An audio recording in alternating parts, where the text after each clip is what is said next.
Number 50 for Cal, and the Mariners claim the Vedder Cup. What is up? What is going on, everybody? Welcome back and welcome into the Seattle Mariners post-game recap. The Mariners get another W. They defeat the Padres tonight 9-6. They improve to 71-61 on the season. As always, before I go any further, if you can like the video, thank you everybody that does. It helps get the video out to more people, so thank you. Comment your thoughts on the team and the game down below.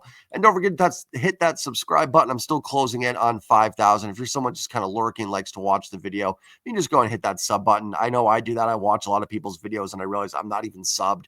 So if you can, helps me out. Appreciate it. All the support from everybody.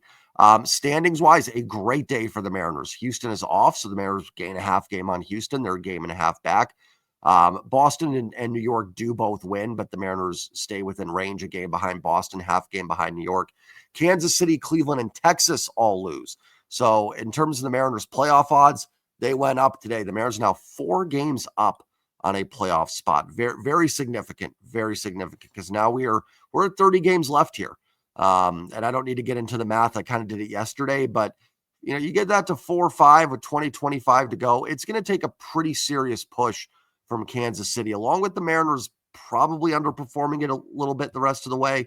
There's still time. You still play Kansas City 3 times. So you don't want to, count the chickens before they hatch or anything like that. Nothing's guaranteed.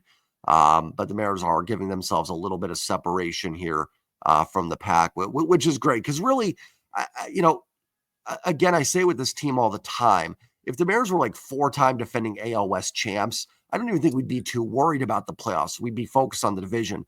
But I think all of us, and I'm not mad at anybody for this, I'm the same way. In the back of our head, we just like, oh my gosh, this team's going to lose 10 in a row next. They're going to lose it. They're just not going to do it.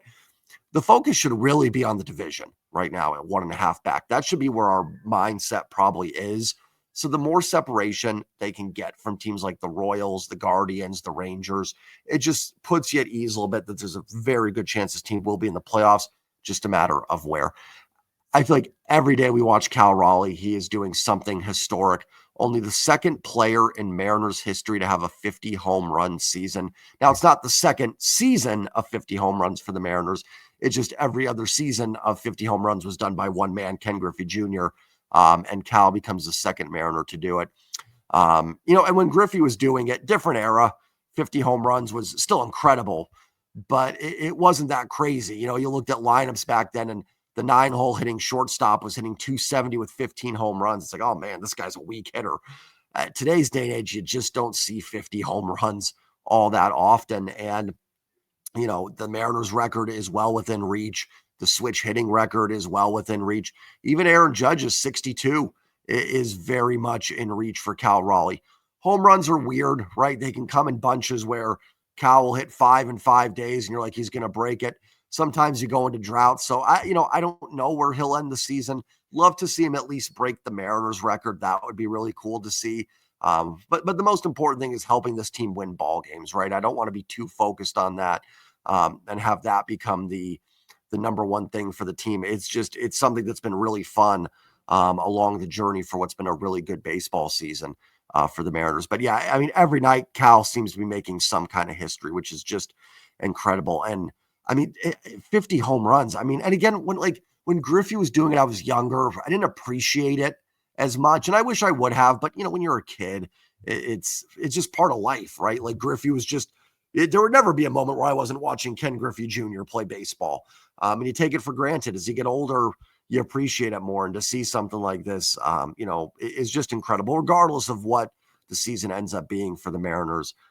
Truly something special. But Cal really, maybe not even the offensive hero tonight. Jorge Polanco starting to really heat back up. He is a 3-hit day, ends up a triple shy of the cycle.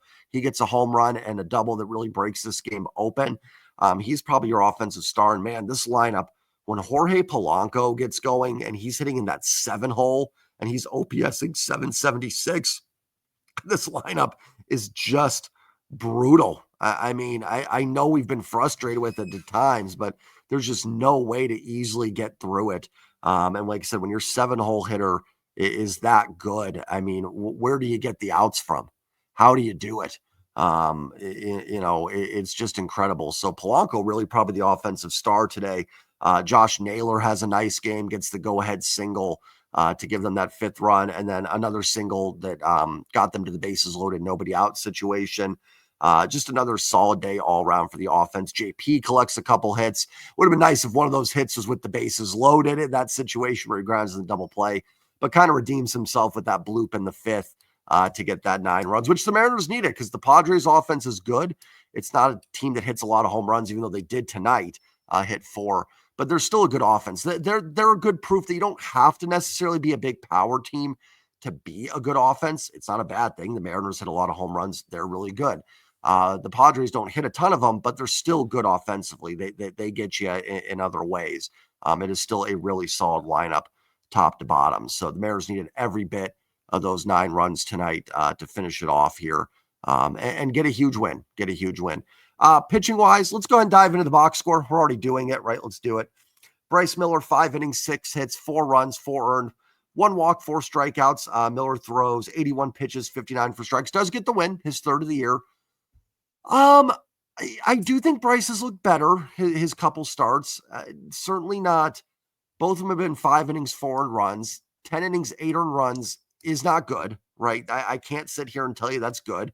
I certainly probably would be singing a different tune had the Mariners lost this baseball game. But again, it was just that 1 inning where and I didn't think the pitches to Sheets and Cronenworth that were out for home runs were that bad. I was probably a little more frustrated with the walk to Fermin, and then the pitch to Tatis 2-0 was awful. That was a bad pitch there. I mean, Tatis is a great hitter, but not where you want to put a 2-0 pitch, and Tatis crushed it. And then walking Fermin ahead of him was a mistake. I didn't think the pitch to Sheets was that bad. It was a little splitter curveball that just kind of Sheets got it and hit it out. Cronenworth turned on a pitch down the right field line and hit it out. And not excusing it, right? You can't give up 3 home runs in an inning. That's not good. But I don't think Bryce was that bad. I do think in his 2 starts, he's looked better than he did earlier in the year. We have not gotten 2024 Bryce Miller. I'm not super confident in Bryce Miller going forward. I'd be lying if I was like, oh, yeah, I would feel great with Bryce. I'm not exactly, wouldn't love Bryce Miller starting a road playoff game in New York or Fenway. Good news is he probably wouldn't be doing that. So right now, you just need that little bit of an upside from your 5th starter, someone that has the capability of throwing a quality start, throwing a gem.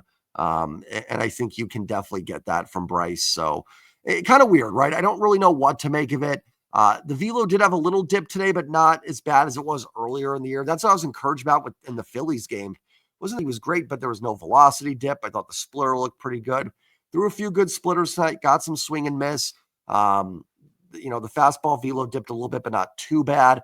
So overall, encouraging. It's so tough, right? Because like if this was early next year and Bryce was coming off surgery, then I would be super encouraged, right? Because you're just trying to get this guy back to what he was in 23 and 24. If this was a Mariners team that was 20 games under 500, the only thing I'd really be focused on in this game would be Bryce Miller. Just how is he looking? Is this someone that can bounce back for in 26?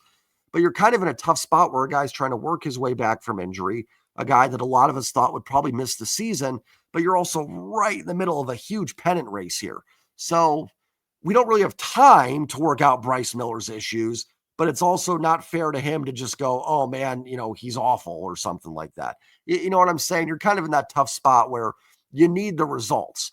But I'm trying to be fair to Bryce Miller. Like if we're just going on results, not good enough. But for a guy working his way back, I think the 2 starts since coming back have been better than what we saw earlier in the year. Caleb Ferguson was great. He was probably the best relief pitcher today with his shutout ending in the 6th. They do rack up the strikeouts. Bizzardo strikes out the side after giving up the home run to Laureano. He really dialed it in. Brash got into a little bit of trouble in the 8th inning. He does strike out the side. And I will say the Luis Arraez hit goes off his glove. That might have been an out had it not hit Brash's glove. O'Hearn just kind of punched one out there. I think it had an exit velo of 80, dropped in for a base hit.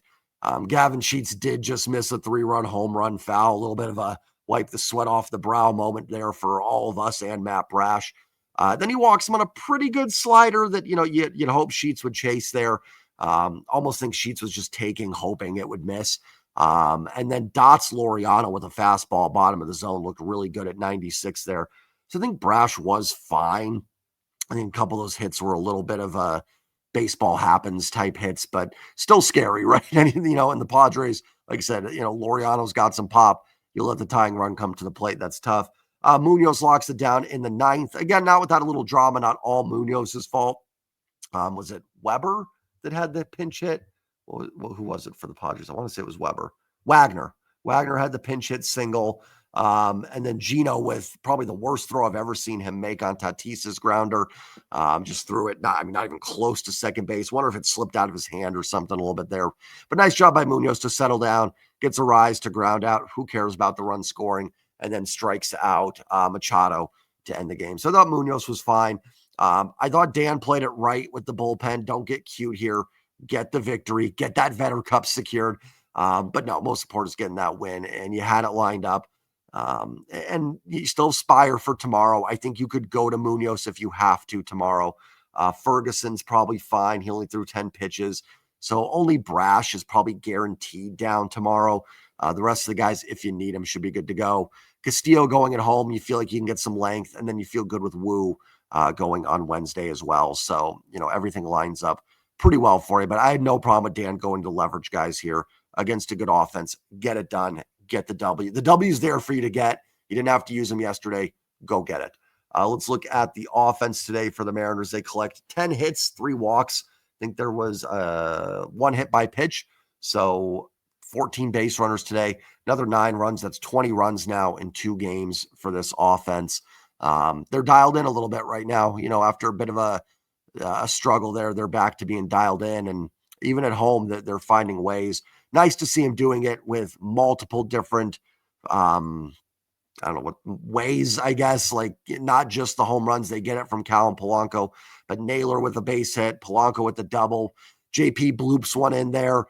So a little bit of everything for the Mariners. Some good walks today. I thought some really solid at-bats. JP Sears is not bad. He's not great. He's a back-end guy, but he's just one of those guys that has no chance against this lineup right now. I thought he's probably fortunate to get out of that at 3 2/3, 3 runs. Nice job by the Mariners to get some runs off this bullpen. Padres bullpen is just, lights out. Morgan comes in the 4th inning and the guy's throwing 99, throwing paint at 99. Matsui's pretty good. Peralta's good. These are the guys that pitched in the game that they were losing. So really good to see the Mariners get some runs against them. Not that the Mariners bullpen can't hold their own, but man, you don't want to get in a huge bullpen battle with the Padres. And you force them to use some arms here, which is big as well. Randy goes 1 for 5. He has that weird base hit that goes off the bag. So Randy gets on board once. Cal was 1 for 4 with the home run number 50 and hit by a pitch. So Cal on base twice. Julio goes 1 for 4, had a bit of a bloop single to right. Gino was 0 for 3, did have a walk. I believe that was right before the Naylor base hit, so it was a big walk. Naylor 2 for 4, bloop single, and the big hit, which gave the Mariners the lead in the 5th inning. Nice day for Garver, 0 for 2 with a couple walks. It's not a sexy line score for him, but his walk was huge. That was, again, in the inning where they opened it up right before the Polanco double. So a couple really good at-bats there by Garver and spit on some pretty good pitches. Huge day for Jorge Polanco, 3 for 4, triple shy of the cycle, 4 RBIs, and 2 runs scored. JP with a nice game, 2 for 4, a couple RBIs. Need to get Robles going. He was 0 for 4. Just really hasn't got his timing down. Did hit a little bit of a line drive there in his last at-bat, caught by Machado. Not sure how hard it was hit. It looked fairly hard live, but it might have been one of those ones that was a little bit more of a floating line drive than it looked. But like to get Robles going. Probably won't see him the next couple days. Probably would be the worst time for the suspension to come down because you got 2 righties next 2 games, so he might not play anyways. I'm curious to see if Dom's okay and Dom can get back in there. It'd be nice to see. And still wouldn't mind seeing Luke Raleigh get going. It's just tough to get the at-bats right now. So great day for the offense. At least when you're scoring like this, you can kind of evaluate Bryce Miller from that standpoint of like, okay, some encouraging signs. Like I said, it's tough, right? Because if the Padres win this game, remember, they went up 4-1. Let's say they win this game 6-2. We don't have time to worry about how Bryce Miller's looking on August 25th. We need to get victories and get in the playoffs. But the offense scores enough runs so we can look at it a little bit through that lens. So, hopefully Bryce is on the right track here and can provide some value for them down the stretch. Winning the Bryce Miller start's huge because now you turn it over to Castillo, Wu, Kirby, Logan. So hopefully those guys can keep it going. Great day for the Mariners. Great day all around. They get a win and improve their odds of making the playoffs. And let's keep it going. Hopefully a big day tomorrow. Like, comment, subscribe. And as always, go Mariners. Peace.